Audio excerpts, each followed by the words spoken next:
Hey, good morning. It's Monday. Not only is it Monday, it's Monday after a long weekend, which typically those are the worst Mondays. But you know what? Not today, not here, not in the world of CGR. Every Monday is a great day. And this is no different. I hope those of you that celebrated Thanksgiving, you know who you are. I hope you had a wonderful weekend. I hope you had a great time with friends and family. I hope you ate a lot. I hope you watched football. I hope it was a great weekend. It was a great weekend for me. And let me just say this. This is controversial. That I do not fan the flames of controversy in any way. I don't get political, but I am going to say this. I cook the stuffing inside the bird. Okay? And I know that makes some people nervous. It scares them. Because, I guess you're not supposed to do that. It's not, whatever. People have been stuffing the bird and cooking it like that for a million years, right? And for whatever reason, I got a friend every year he calls me and just warns me, don't cook this. No, that's the way. That's why it's called stuffing, right? You stuff the bird with the stuffing and that makes it yummy. You just got to cook it long. And I know how to do it. Okay. This is not my first Thanksgiving rodeo. Okay. Don't worry about me. The stuffing's already gone. Here's the only bummer about this past Thanksgiving. I got 7 kids. Have I told you that? Yeah, it's crazy. I got 7 kids, 6 grandkids. Normally Thanksgiving, we have like 30 people at my house. Well, this time we only had 8. So really small group because my other kids were off doing things with their families or the in-law, whatever. On Christmas, there'll probably be 30 people in my house. So what's my point? And what does this have to do with classic rock? Has nothing to do with classic rock. But here's my point. We had a small bird this year. Small bird means you don't stuff it with as much stuff, which means there's not as much leftover. The only thing left, we got a little turkey left. Normally we get a great big huge bird and I'm eating a Thanksgiving dinner like every day for like 4 days in a row. And I missed out on that because by Friday morning, I ate the last of the stuffing and the gravy. It was gone. All that's left is a little turkey. Moral to the story, even if you got a small crowd showing up, cook a big bird. Okay, cook a big bird. You only live once. All right, let's get on to our news and comment. Thank you for tuning in, by the way. Ozzy Osbourne's ongoing medical woes have been widely publicized. He's got Parkinson's disease. He's got all kinds of back problems. Remember, he had that near fatal 4-wheeler crash 20 years ago. He's got problems. I don't want to be negative. He's on borrowed time. Okay. I think everyone knows that. In the latest issue of Rolling Stone UK, Ozzy dove into his many things regarding his personal and professional lives. Naturally, his struggles with Parkinson's disease, as well as his health in general, came up. And it was then, okay, I'm just in the camera there. It was then that Ozzy lambasted Geezer Butler for not contacting him. So that's what makes Ozzy upset. They're friends, right? Geezer hasn't contacted him. I will be editing this quote. Quote, "You do find out who's a genuine friend when you've been through what I've had," Ozzy began. "Tony Iommi has been so supportive of me since my illness. Geezer Butler hasn't even given me one effing phone call, not one effing call. When his son was effing born, I phoned him every effing night, even though we were at war with each other. Black Sabbath and me, after his sacking, I thought, F it, he's my mate, I'm going to call him. But from him, not one effing call. It's sad, man. We all grew up together, and he can't even pick up the effing phone like a man and see how I'm doing. Even Bill Ward has been in touch with me. I said some things about Bill, and I don't know why I said it, but when I came through my illness, he contacted me. I'm not in shock. I'm just very effing sad that he just can't call me after all this time and say, how you doing, effing arsehole? Actually, no, I misplaced a comma. How you doing? Period. Effing arsehole. I think he's referring to Geezer in that part. Ozzy also discussed how their quarrel stems from their wives having a falling out. Someone doesn't get along with Sharon. I don't know how that could be, but there's been a falling out between their wives. And Ozzy added, but that's got effing nothing to do with me. Are you really going to hide behind your wife's skirt because of that? End quote. Hopefully, there can be a meeting of the minds between Ozzy and Geezer. I think the world wants that. I think that's what the world needs right now, don't you? I think so. Oh, there's more. There's more to it. It doesn't end there. No. Okay. Geezer responded yesterday. Actually, I think it was Saturday on Instagram. Kids use I don't know about Instagram. I'm not on Instagram. I probably should be. I'm not. But here's what Geezer says. Rumor has it Ozzy is upset, saying he never received my get well messages. I made 2 different attempts at getting in touch during his illnesses. My first email, February 8, 2019, went through his office because I didn't have Ozzy's new number to text him. Sharon responded, but I didn't hear back from Ozzy. 11 months later, 21st of January, 2020, Geezer has receipts. I emailed Sharon to check on Oz. That email went unanswered. I don't want to engage in a tit for tat. Having made 2 attempts to wish Ozzy well without a reply, I figured it best to privately keep him in my thoughts. There you go. You hate to see your bands fighting, right? It's sad. Yet we all kind of like to talk about it. Let's be honest. Kiss returned to the stage Saturday night after frontman Paul Stanley's battle with the flu forced them to cancel 3 of the last 8 shows on their farewell tour. I don't know if you saw it on social media, but Paul was really sick. 103 fever, had an IV, they had to cancel some shows. And guys, when you get old, I'm 56. Is that old? Am I still middle age? I think I'm still middle age. I don't feel a day over 55, but some people might think, I used to think 50 was old.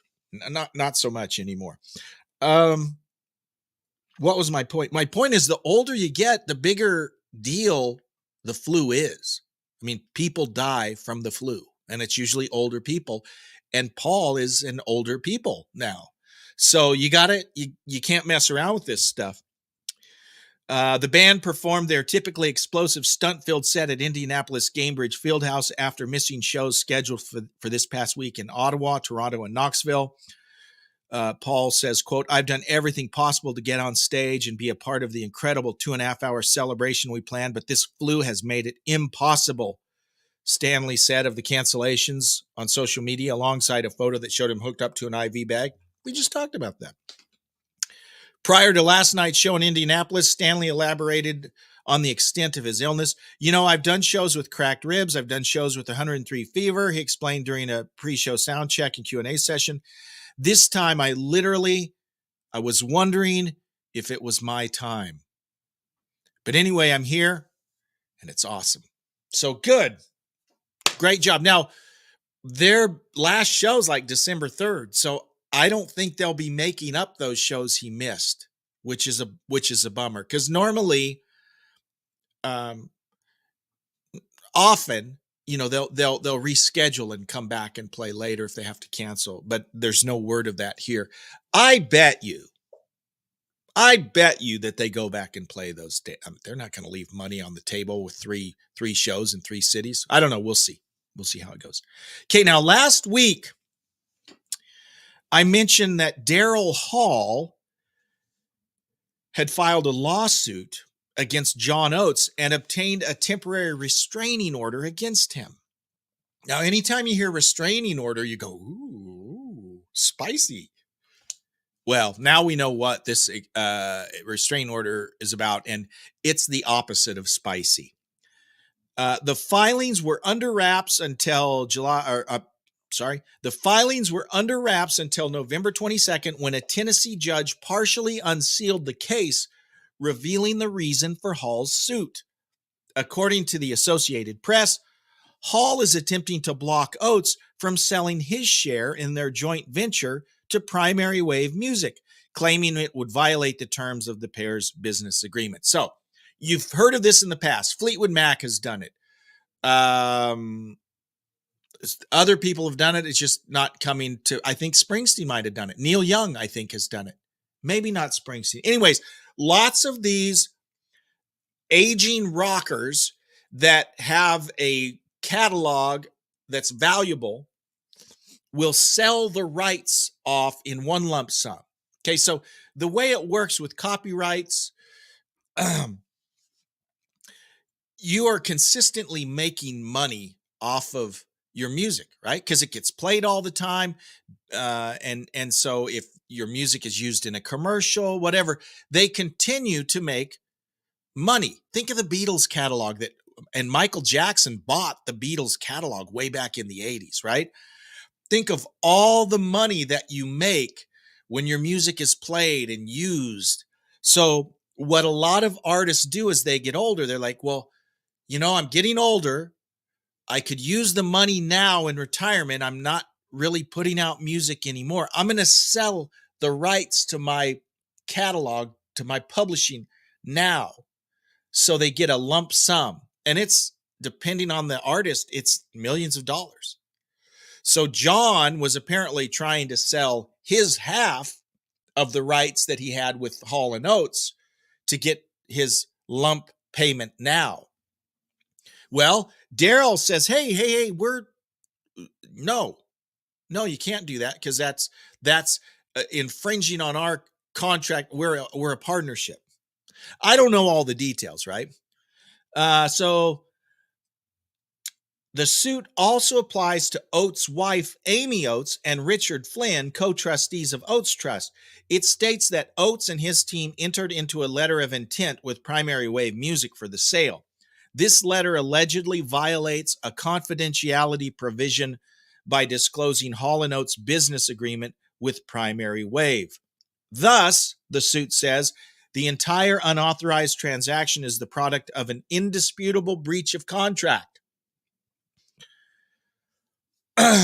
Is there anything less rock and roll than reading about, legal cases about publishing? I don't know. This is the opposite of rock and roll. Further details on the sale, yet I will continue. Further details on the sale are still unknown, but the judge has temporarily blocked the sale while the legal proceedings continue. It's still unclear what exactly is at stake in the new sale, but Primary Wave has already owned a significant portion of Hall & Oates' catalog for more than a decade. Oh, so apparently they already own some of it. The plot thickens. We'll keep an eye on that. In a new interview with Real Music with Gary Stuckey, Michael Sweet of the Christian rock group Stryper spoke about his upcoming partial thyroidectomy, the surgery to remove part of his thyroid gland. It is the most common surgery for thyroid cancer. He said, and this is according to Blabbermouth, quote, the highest risk with this particular surgery is damage to the vocal nerve. I'm a singer, so I'm going into the surgery with a high risk of vocal nerve damage, which could alter my voice for the rest of my life. I am in the best hands, Mass Eye and Ear in Boston. That's a hospital in Boston. I found a specialist who specializes in singers and professionals and not damaging the nerve. The risk is much lower with this particular doctor because he uses this monitoring system to bring that risk way down from 25 or 26% down to 1%. So I feel that I'm in good hands. They're going to remove half of my thyroid and leave the other half. Because this side has not grown large enough to biopsy, this did, and it wound up being cancer, and they're going to remove that side. It's a slow growing cancer. I'm in a good stage right now, so it should be okay. Cancer, nothing to mess with. The good news about thyroid cancer is it is a cancer that is, treatable. the key with any type of cancer is you got to get in early. You got to get screened. Okay. Any type, get screened often. And the older you get, the more important it is to do with it. Asked how he thinks his cancer battle will affect his songwriting, Sweet said, quote, I'm going to start writing. I was going to start about a week ago, but I was just so busy doing this little acoustic run. He's been doing some acoustic dates. And then now we have the Thanksgiving and Christmas show. So I'm going to take the weekend off, and next Monday, which would probably be today, I'm going to start writing the Stryper album. I'm going to write a song every day, and I'll work on them and tweak them as much as I can. My surgery prep is December 14th, and then surgery is on the 15th. So I'll have that perfect window to get it done. After I'm done with the surgery, I'll be working on lyrics and melodies and whatnot as best I can. He said, I should be able to sing within 2 months, but I think it's going to definitely affect my writing. I'm going to be thinking and certainly locking in mentally to all sorts of things going through my head because it changes your outlook on life. When you hear the C word and it applies to you, no matter what kind it is or how serious it is, it's continually going through your head, your own mortality. And are you going to be around longer or shorter? All these thoughts go through your head, and it puts things in perspective in terms of what's important and what's not really fast. And that's exactly right. We wish you well on your treatment and hope for a speedy recovery, and want to hear a Stryper album soon. Metallica will play its first ever concert in Saudi Arabia next month. The heavy metal giants will headline the opening night of the 3-day Soundstorm Festival in Riyadh on December 14th. Soundstorm was organized by Saudi music giants MDL Beast. It's been attracting some of the biggest acts in the region and the globe to Riyadh since its launch in 2019. The festival site spans more than 5.5 million square meters with park-like areas for food outlets, street performers, keeping festival goers entertained, blah, blah, blah. And there's like 500,000 people go to it. It's a big deal. It's a big show. And this will be Metallica's first time playing in Saudi Arabia. Okay, an album. Don't laugh, okay, when I show you this, because I know real fans of this band, they don't, this is not one that they usually hold up as one of their great albums. And I'm going to admit, this is an album, I've talked about the power that music has with nostalgia, triggering memories.